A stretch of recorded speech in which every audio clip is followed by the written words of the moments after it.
Bonjour à tous. Aime le débat, c'est l'occasion sur M-Provence d'ouvrir des débats et nous le faisons d'autant plus volontiers aujourd'hui que c'est en compagnie du président du Club de la Presse, Michel Coirtou. Bonjour. Bonjour Yves. Alors Michel, dites-nous un petit peu comment se porte le Club de la Presse à Marseille et ce que représente cette vénérable institution. Alors le Club de la Presse se porte bien, si la presse en général se porte un peu moins bien, effectivement. Et on va en parler d'ailleurs dans cette émission. Voilà. Le Club de la Presse, c'est une association de journalistes et de communicants qui organise des rencontres, des débats, des choses. Je sais parce que je fais partie de votre bureau. On va voilà, tout dire à nos téléspectateurs. Voilà. Alors, est-ce qu'on continue à se vous voyez Oui, on va quand même essayer. Il faut tenir un minimum quand même de standing. Donc, le Club de la Presse est un acteur de la cité, de la vie de la cité. Et l'émission qu'on fait aujourd'hui sur M-Provence sera consacrée aux médias. Et à tout seigneur, tout honneur, le premier invité, Françoise Vernat, directrice de la rédaction de la Marseillaise. Pour parler de la Marseillaise, justement, on sait que la Marseillaise, en ce moment, a des petits soucis économiques. J'ai tendance à dire qu'on a envie de dire que la Marseillaise, on dirait qu'elle est tout le temps en difficulté économique. Je crois qu'il y a eu une reprise il y a 1 an et demi ou 2 ans déjà. On va retracer le parcours peut-être, c'est le mieux. Ouais, allez-y Françoise. La Marseillaise, je dirais qu'elle n'est pas tout le temps en difficulté économique, elle est tout le temps en résistance pour vivre et pour offrir un contenu éditorial qui participe du pluralisme de la presse. Alors évidemment, c'est compliqué parce que c'est un journal indépendant et donc la difficulté, c'est d'avoir des ressources financières suffisantes pour faire vivre toute une collectivité de journalistes et d'employés. Donc c'est quand même on veut dire une petite et moyenne entreprise de presse qui doit se bagarrer pour vivre et pour continuer à offrir au quotidien des informations que l'on ne peut pas forcément lire à l'heure, ou alors on les traite à notre façon, avec une ligne éditoriale qui est assumée. Donc on a vocation à être un journal régional de gauche, mais ouvert au débat. Et on dit souvent dans une formule qu'on veut être la voix des sans-voix. Mais on voit bien que dans cette période-là, en plus où les débats sont très importants, où les questions de démocratie sont majeures, ça serait paradoxal que notre journal ne puisse pas continuer à exister. Il a été placé justement en ce qu'on appelle redressement judiciaire. Alors on ne va pas rentrer dans les détails de façon trop précise. On a un calendrier, nous sommes on est sous la protection du tribunal de commerce. Donc c'est-à-dire qu'on nous donne la possibilité, en gelant notamment nos dettes, de pouvoir travailler à un plan de relance. Donc ce qui permet aussi d'avoir une petite bouffée d'oxygène, sachant qu'on est la Marseillaise existe depuis 1943, premier numéro clandestin.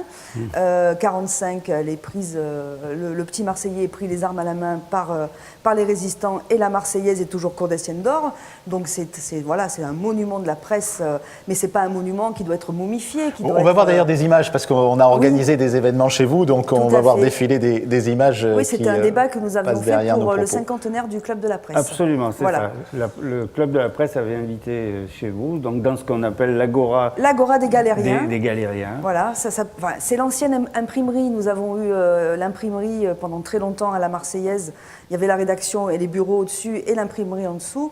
Au moment de la reprise par les éditions des Fédérés en avril 2015, l'imprimerie a disparu. Voilà, on s'est séparé de l'imprimerie en interne. On imprime à l'extérieur.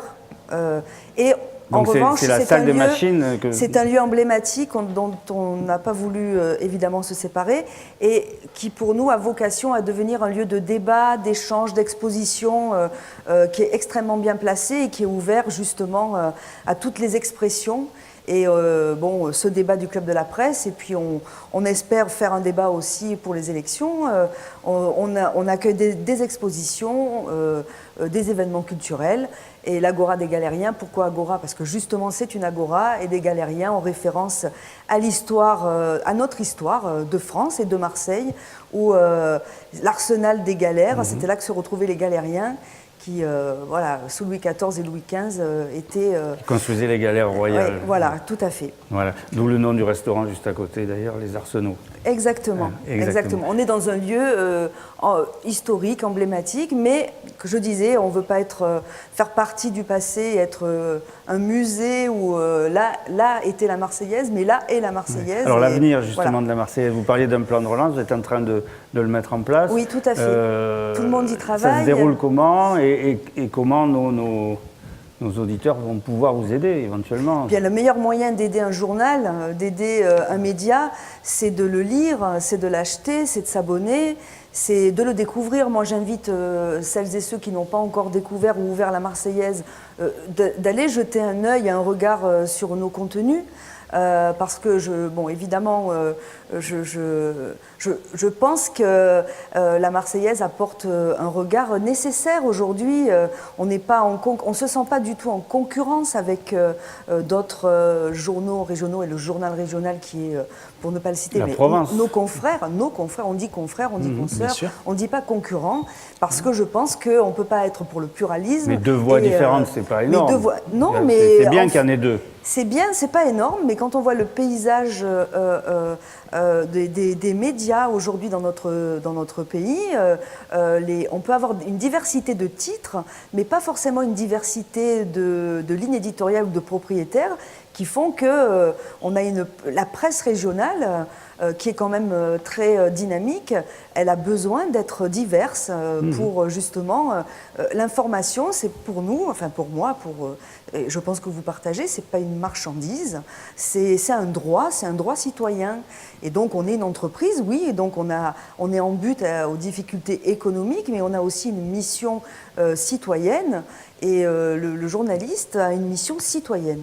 Alors Françoise Vernat, il n'y a pas que des passifs à la Marseillaise, non. Il y a aussi un bel actif, en tout cas en matière d'image, c'est ce fameux concours de boules annuel. Alors comment ça se passe là en fait, la Marseillaise, le mondial à pétanque, lui c'est une entreprise qui fonctionne bien, qui gagne de l'argent, ça fait partie de l'ensemble quand on le regarde sur le plan de la justice. Ça fait partie du rayonnement du journal.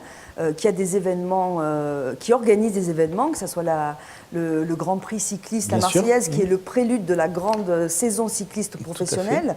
Et on a évidemment le mondial La Marseillaise à pétanque, l'édition 2017 se prépare. Donc il y a une organisation qui est extrêmement pointue. C'est un rendez-vous à la fois populaire et puis sportif, parce que la pétanque est un sport. Et donc, évidemment, ça participe de notre plan de relance, bien sûr, tout à fait. Et l'édition 2017, je peux vous dire, elle est en train de se préparer.